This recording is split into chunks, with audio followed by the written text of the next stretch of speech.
மக்கள் அனைவருக்கும் வணக்கம். சமீபத்தில் வரக்கூடிய செய்திகள் என்ன அப்படின்னா, தமிழக வெற்றி கழகத்தினுடைய தலைவர் விஜய் அவர்கள் சீமான், நாம் தமிழர் கட்சியினுடைய சீமான், இன்னொரு பக்கத்து ராமதாஸ், பாட்டாளி மக்கள் கட்சியினுடைய அந்த கட்சி இப்போ அன்புமணி ராமதாஸ் தான் இருக்குது.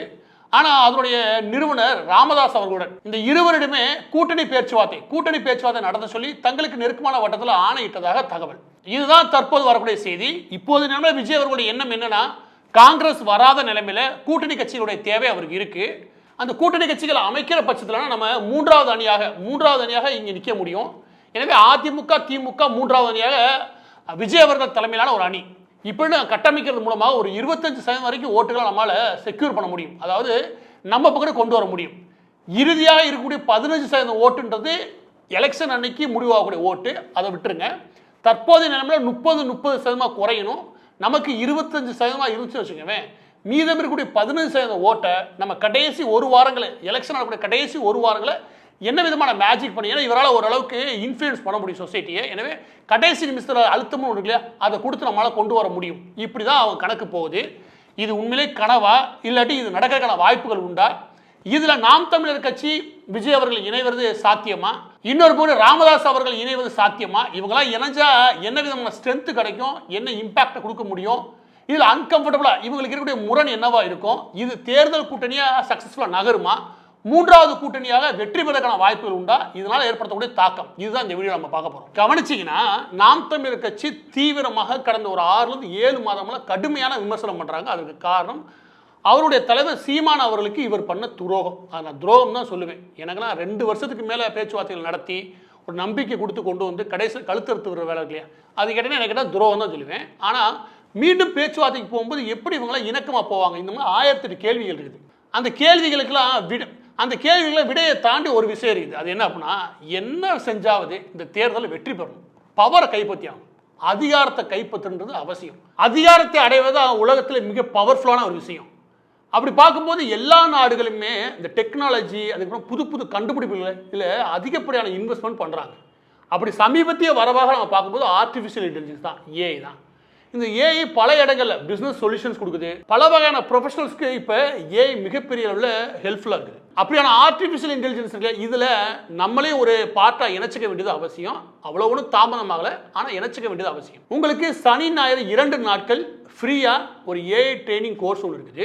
அது லைவ் கோர்ஸ். காலை 10 முதல் 7 மணி வரைக்கும் 2 நாட்கள். இது முழுக்க 10,000 மதிப்புள்ள ஒரு ட்ரைனிங் செஷன். இதை ஃப்ரீயாக 2 நாளைக்கு அவுட் ஸ்கில் கொடுக்குறாங்க. இந்த ட்ரைனிங் செஷனை பொறுத்தவரைக்கும் சும்மா 16 மணி நேரம். இந்த 16 மணி நேரத்தில் உங்களால் என்னென்ன தெரிஞ்சுக்க முடியும் அப்படின்னா, அது சுமார் 10க்கும் மேற்பட்ட டூலை பயன்படுத்தி ஒரு ப்ரொஃபஷனல் ஏஐ டூல் கிட்ட உருவாக்குறது. இப்படி மாஸ்டர் ப்ராம்ப்ட் இன்ஜினியரிங் இல்லையா, அதில் யூஸ் பண்ணக்கூடிய ப்ராம்ப்ட் இருக்கு இல்லையா, அந்த ப்ராம்ப்ட் இன்ஜினியரிங் பற்றியான விஷயங்கள், ஆட்டோமேட்டிக்காக ரிப்பீட்டிவ் டாஸ்க்கை சால்வ் பண்ணக்கூடிய, கோடிங்கே இல்லாமல் சால்வ் பண்ணக்கூடிய மெத்தட்ஸ், ப்ரொஃபஷனல் உருவாக்கக்கூடிய ப்ரெசன்டேஷன்ஸ், இமேஜ், வீடியோ, இந்த கேட்டகரி. அதற்கப்புறம் ஏஐ ஏஜென்ட்ஸ் எப்படி உருவாக்குறது, இப்படியான விஷயங்களை இந்த 2 நாள் செஷனில் பார்த்துக்க முடியும். ஸோ 40க்கும் மேற்பட்ட நாடுகளில் 10 மில்லியனுக்கு மேற்பட்ட மக்கள் இந்த ட்ரைனிங்கை எடுத்துருக்காங்க. நீங்கள் எந்த துறையை சார்ந்தவன்றது முக்கியம் கிடையாது. இது எப்படி பார்த்தாலும் உங்களுக்கு ஃப்ரீ தான். உங்களுடைய எதிர்காலத்துக்கான கெரியர் டெவலப்மெண்ட்டுக்கு இந்த ஏஐ தேவை இருக்குது.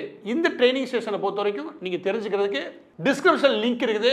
அதை ஃபாலோ பண்ணி சைன் அப் பண்ணி அந்த ட்ரைனிங் செஷன் எடுத்துக்கோங்க. இப்போ இந்த 3 நபர்கள் ஒருவேளை கூட்டணி அமையும் பட்சத்தில், ஏற்கனவே ராமதாஸ் இல்லைன்னு மறுத்திருக்காரு, ஒருவேளை அவருக்கு வழி இல்லாமல் ஒரு கூட்டணி அமையும் பட்சத்தில் எனக்கு தெரிஞ்சு ராமதாஸ் போகிறவருக்கு மிகப்பெரிய வாய்ப்புகள் குறைவு. ஏன்னா தேமுதிக மாதிரியே பாமகவுக்கும் ஒரு சில ஃபார்முலான்னு ஒன்று உண்டு. எது? எலெக்ஷன் ஃபார்முலா உண்டு. அந்த எலெக்ஷன் ஃபார்முலாவில் எவ்வளோ விஜய் அவர்கள் செட் ஆவார்னு தெரில. தேமுதிகலாம் எவ்வளோ சீட்டு வேணுமோ அந்த அளவுக்கு நோட்டு சம்பந்தப்பட்ட விஷயம் இருக்குன்னு வச்சுக்கோங்க. அது எல்லா பேருக்கும் தெரிஞ்ச விஷயம். ஒருவேளை இப்படியான கூட்டணி அமையும் பட்சத்தில் எக்ஸ்ட்ரா சின்ன கட்சிகளை சேர்க்கிறாருன்னா நிச்சயமாக இது 3வது அணியாக நிற்கும். அதிமுக தலைமையிலான அணி, இந்த பக்கம் திமுக தலைமையிலான அணி, இன்னொரு பக்கம் விஜய் அவர்கள் தலைமையிலான ஒரு அணி, இப்படி தான் நிற்கும். இதனுடைய மிக பெரிய பலம் என்ன அப்படின்னா, ஒரு பக்கத்து இவருக்கு பெரிய உள்ள கிரௌட், அதாவது கூட்டத்தை இழுக்க முடியும். இன்னொரு பக்கத்து பெரிய லெவலில் யங்ஸ்டர்ஸ் எல்லா தரப்புலையுமே இவரும் வச்சிருக்காரு, சீமான் அவர்களும் வச்சிருக்காங்க. 3வது பிரச்சாரம். இவரால் பண்ண முடியாத பிரச்சாரத்தையும் சீமான் அவர்களால் தீவிரமாக பண்ண முடியும். ஏன்னா ஒரு பெரிய பிரச்சார பட்டாளத்தையே சீமான் அவர்கள் வச்சிருக்காரு. பிரச்சாரத்தை எளிமையாக கொண்டு போய் சேர்க்க முடியும்.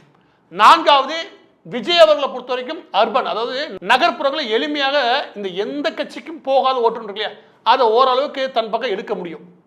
சீமான் அவர்கள் இருக்கிற பவர் என்ன அப்படின்னா, நகர்ப்புறங்களை தாண்டி கிராமப்புறங்கள், ரூரல் பகுதிகளில் ஒரு பெரிய பாதிப்பை உருவாக்கியிருக்கார். தன் கட்சிக்கு எந்த நிர்வாகியே இல்லாத ஒரு கிராமத்தோட அங்கேருந்து ஒரு 30-40 ஓட்டு வாங்குவாப்புல. ஏன்னா அந்த மாதிரி ஒரு மனிதர், ஏன்னா பிரச்சார பலம் அப்படி.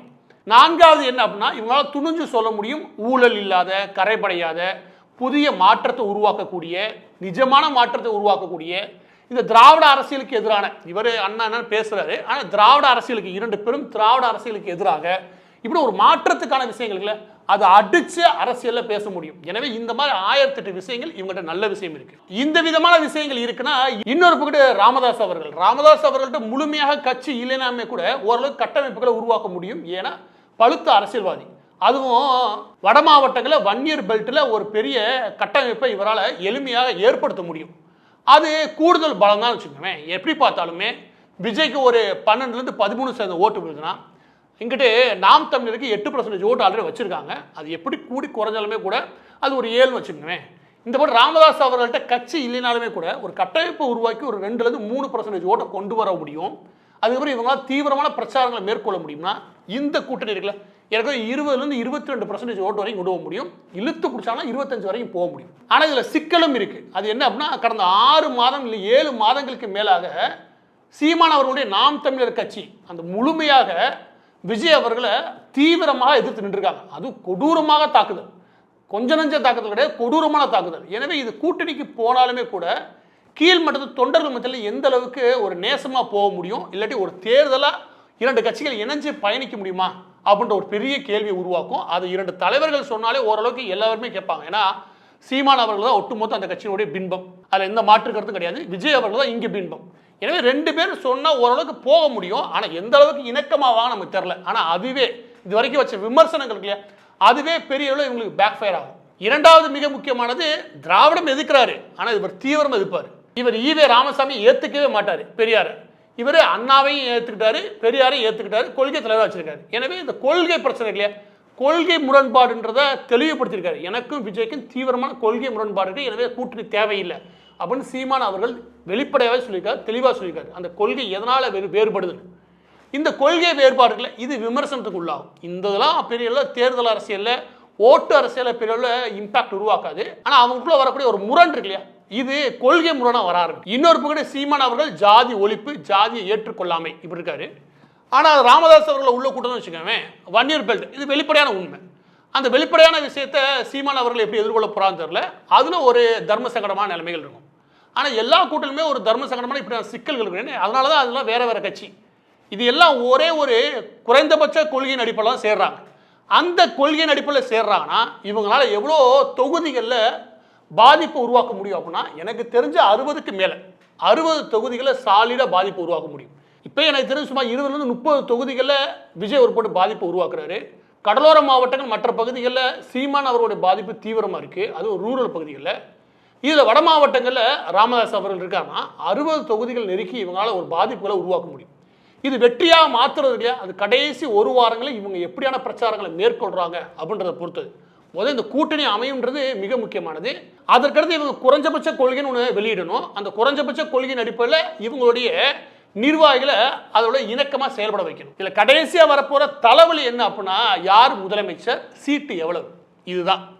சீட்டு எவ்வளவு முடிவு பண்ணுற இடத்துல எனக்கு தெரிஞ்சு சீமான் அவர்கள் கடந்த 10 வருஷத்துக்கு மேலாக களத்தில் சண்டை போடுறாரு.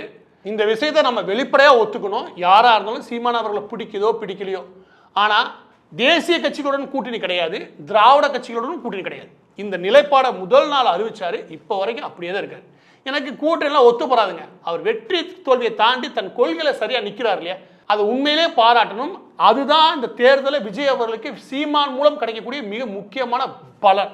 ஆனால் விஜய் முதல் நாளே, கட்சி ஆரம்பிக்கிறதுக்கு முதல் நாளே கூட்டணி வருவாங்க தானே அப்படிதான் ஆரம்பிச்சார். என்னன்னா கூட்டணி வந்தால் தான் நம்மளால் அந்த வெற்றியை நோக்கி நகர்த்த முடியுன்ற அந்த எண்ணம் இருந்திருக்கலாம். ஆனால் எடுத்தெடுப்புல கூட்டணி தானே அவன் போக வேண்டிய அவசியம் கிடையாது. எனவே கூட்டணி அறிவிச்சவர். எனவே சீட்டை பிரிக்கிற விஷயம் இருக்கு இல்லையா, இதில் பெரிய பிரச்சனை நாம் தமிழருக்கும் விஜய் அவர்களுக்கும் வராது. ஆனால் நாம் தமிழர் கட்சி 10-15 வருஷம் உழைச்சிருக்கோம். களத்தில் தங்களுக்கான அங்கீகாரம் இருக்குல்ல, அதை எனக்கு தெரிஞ்சு ஒரு 80-100 சீட்டு கேட்க முடியும். ஏன்னா அவ்வளோ பொண்ணும் நிரூபித்த கட்சி கிடையாது விஜய் அவர்கள் கட்சி. இவர் நிரூபித்து 8% கையில் வச்சிருக்காரு. எப்படி பார்த்தாலும் ஒரு 80 தொகுதி எளிமையாக வாங்க முடியும். ஒருவேளை அவங்க அதுக்கு மேலே எதிர்பார்க்குறாங்கன்னு வச்சுக்கோங்க, அது கூட்டணி அமையறதுக்கான வாய்ப்பு கிடையாது. ஆனால் இவர் குறைச்சி ஒருவேளை விஜய் அவர்கள் ஒரு 30-40 சொன்னார்னா அப்போவும் அமைய வாய்ப்பு இல்லை. ஒரு சரியான எண்ணிக்கையில் அவரால் கொடுக்க முடியும்னா, யார் விஜயனால் கொடுக்க முடியும்னா நிச்சயமாக அந்த கூட்டணி அமையும். ஆனால் இவருக்கே நீங்கள் 80 சீட்டு கொடுத்தீங்கன்னா அறுதி பெரும்பான்மையோட 234 தொகுதியில் நீங்கள் அறுதி பெரும்பான்மை வச்சு தனிப்பெரும்பான்மை ஆட்சியை பிடிக்கிறதுக்கு குறைஞ்சபட்சம் உங்களுக்கு 118 சீட்டு தேவை. அப்போ 118 தீவுனா குறைஞ்சபட்சம் நீங்கள் 160க்கு மேற்பட்ட சீட்டில் நீங்கள் போட்டிடணும். எடுத்தெடுப்பில் நீங்கள் 80 சீட்டை இங்கிட்டு கொடுத்துட்டு வச்சுக்க, உங்கள்கிட்ட என்ன இருக்கும்? மிச்சம் மீதி போச்சுன்னா 150 கூட இருக்காது. அந்த 150 கூட இல்லாத சீட்டில் இவருக்கு எவ்வளோ கொடுப்பீங்க? அப்போ நீங்கள் 120 தொகுதியில் தான் போட்டிடுவீங்களா? அப்போ 120 தொகுதியில் போட்டிட்டீங்கன்னா எடுத்தெடுப்புலையே முதலமைச்சர் வேட்பாளராக ஸ்ட்ராங்கான வேட்பாளராக விஜய் அவர்கள் இல்லை அப்படின்ற முத்திரை பதியும். ஏன்னா வரக்கூடிய ஆட்சின்றது கூட்டணி தான் அமைய முடியும். கூட்டணி ஆட்சியை எப்போதுமே மக்கள் விரும்புறதில்லை. இது ஒரு தர்மசங்கடமான விஷயம். ஏன்னா கூட்டணி வந்து உட்காந்து வச்சுக்க மக்கள் தாண்டி இருக்கக்கூடிய தொழிலதிபர்கள் ஆரம்பித்து தொழில் செய்கிறவங்களை ஆரம்பித்து எல்லாரும் விரும்ப மாட்டாங்க. ஏன்னா வந்து உட்காந்துக்குருவானுங்க, எவனோ ஒருத்தர் முதலமைச்சர் இல்லையா, இன்னொருத்தர் 4 அமைச்சர் வச்சுக்கிறியா, 5 வருஷம் குடைச்சல் கொடுத்துட்டே இருப்பானுங்க, ஒழுங்காக ஆட்சி நடக்காது, இவங்க பிச்சு பிச்சு சாப்பிட்டதான் மிச்சம். எனவே எந்த மாநிலத்தில் கூட்டணி ஆட்சி அமைஞ்சாலுமே அது ஒரு பெரிய அக்கப்போர் தான். அது மக்களுக்கு ஒரு பெரிய தலைவலி, ஒழுங்காக வளர்ச்சி இருக்காது. எனவே இதன் மீது தமிழகத்தில் ஒரு பெரிய ஈர்ப்பு கிடையாது. எனவே சீட்டை பிரிக்கிறது அது எதன் அடிப்படையில் பிரிக்க போகிறாங்க, எப்படியா பிரித்து நகர போகிறாங்க, இது ஒரு பெரிய கேள்வி இருக்குது. ஆனால் எப்படி பார்த்தாலும் விஜய் அவர்கள் கூட்டணிக்கு முயற்சி பண்ணுறாருன்னா அவர் தான் இறங்கி போய் எல்லா பட்டையும் பேசி அவங்க உள்ளே கொண்டு வரதுக்கு முயற்சி பண்ணணும். தினகரன் அவர்களோ உள்ளே கொண்டு வந்திருக்க முடியும். இவர் போய் பேச மாட்டார். இவர் வந்து வழக்கம் போல் பேசிட்டு ஒரு 15 நாள் வீட்டில் போய் ஒழிச்சுக்கிடுவார். அதுக்கப்புறம் யாராவது போய் பேசி கீசி உள்ளே கொண்டு வந்தால் இவர் வந்து சால்வையை போட்டு வணக்கம் சொல்லிட்டு ஃபோட்டோ கொடுத்துட்டு போயிடாமல். இவர் என்ன நினச்சிக்கிருக்காரு அப்படின்னா, கடவுளின் குழந்தை என்னையை பார்க்குறத எல்லாம் ஆசை அலைஞ்சிருக்காங்க, என்னையை பார்க்குறதுன்னு அவ்வளோ சாதாரண விஷயம் கிடையாது, நான் எவ்வளோ பெரிய ஆள் தெரியுமா அப்படின்னு தன் மனநிலையில் எங்கேயோ உட்காந்துருக்காரு. அதுதான் சிக்கல். ஒரு அரசியல்வாதியாக விஜய்ட்டார். ஒரு சினிமா ப்ராப்ளமாக விட்டுருங்க, ஒரு அரசியல்வாதியாக எல்லாத்தையும் இறங்கி போய் பேசணும். நீங்கள் வெளியில் வந்து ஸ்டாலின் அவர்கள் வரையத்து கொண்டு போவார். எந்த பிரச்சனையும் வீட்டுக்கே போவார் எடப்பாடி பழனிசாமி அவர்கள். இப்படியா ஏன் இருக்காங்க அப்படின்னா, பெரிய கட்சியினுடைய தலைவர்கள் மட்டும் கிடையாது, இந்த இறங்கி போய் இணக்கமாக நகர்த்துறது இல்லையா, அது அரசியலில் மிக முக்கியமான சாதுரியம். அது என்னமோ விஜய் அவர்களுக்கு சுத்தமாக வரலன்னு நினைக்கிறேன். எனவே இந்த கூட்டணி அமையாமல் போகுது, ஒரு கூட்டணியே இல்லாமல் போச்சுன்னு வச்சுக்கோங்க, அதற்கு முழு முக்கிய காரணம் விஜய் அவர்கள் தான். ஏன்னா அவர் முன் வந்து அந்த விஷயங்களை எடுக்கலை. இது யாருக்கு ஆப்பா போய் முடியும்னா தமிழக வெற்றி கழகத்துக்கு மட்டும் கிடையாது. இதை நம்பி செலவு பண்ணி தேர்தலை சந்திக்க போறாங்க, அவன் எல்லா பேரும் கடன்காரனா மாறுவான். பதிவோட இறுதியாக இன்னைக்கு நான் பார்த்த ஆர்டிஃபிஷியல் இன்டெலிஜென்ஸ் கோர்ஸ், உங்களுக்கு சனி ஞாயிறு 2 நாட்கள் ஃப்ரீயா ஒரு ஏஐ ட்ரைனிங் கோர்ஸ் ஒன்று இருக்குது. உங்களோட எதிர்காலத்துக்கான கெரியர் டெவலப்மெண்ட்டுக்கு இந்த ஏஐ தேவை இருக்குது. இந்த ட்ரைனிங் செஷனை பொறுத்த வரைக்கும் நீங்கள் தெரிஞ்சுக்கிறதுக்கு டிஸ்கிரிப்ஷன் லிங்க் இருக்குது, அதை ஃபாலோ பண்ணி சைன் அப் பண்ணி அந்த ட்ரைனிங் செஷன் எடுத்துக்கோங்க.